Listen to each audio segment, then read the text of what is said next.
La dernière fois, donc au précédent live, je vous demandais si vous aviez des DVD encore chez vous, des DVD, des Blu-ray, si vous en conserviez encore à l'heure des plateformes et de la VOD.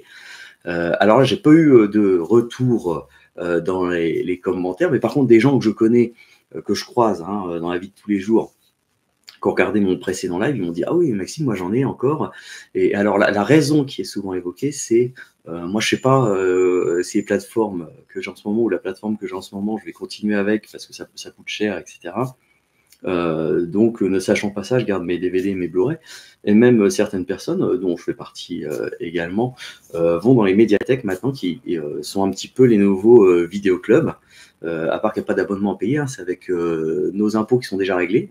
Donc là, vous avez des lieux voilà, à vocation culturelle. Les nouvelles bibliothèques, on va dire les médiathèques. On ne fait pas que du livre, mais aussi des disques, des livres audio et des DVD et des Blu-ray. Donc les gens se disent, bon, bah, plutôt que de payer des plateformes, bah, je vais aller chercher des DVD voilà, gratuitement, entre guillemets. En tout cas, je vais pas le ressentir tous les mois à travers un abonnement dont l'évolution tarifaire est un peu aléatoire. Donc ça, c'est le premier argument qui revient sur les 5 personnes qui m'ont parlé de ça après avoir vu mon précédent live. Voilà, c'est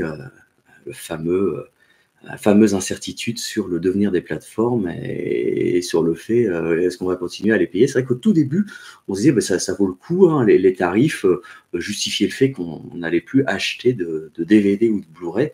Et maintenant, je me dis, je ne sais pas si vous êtes d'accord avec moi, que ça commence à être quand même un peu moins vrai. Alors, il y a les contenus exclusifs des plateformes, certains d'ailleurs sortent en DVD et Blu-ray. Alors pas tous, ça reste des contenus exclusifs la plupart du temps.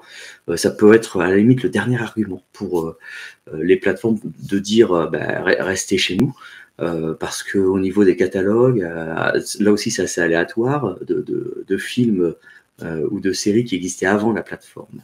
Là encore, ça dure pas toujours longtemps, ça passe d'une plateforme à l'autre. Alors est-ce qu'on a la bonne plateforme au moment où on a envie de revoir une œuvre en particulier? Après, on va me dire, bon, bah, louons des films en VOD dans ce cas.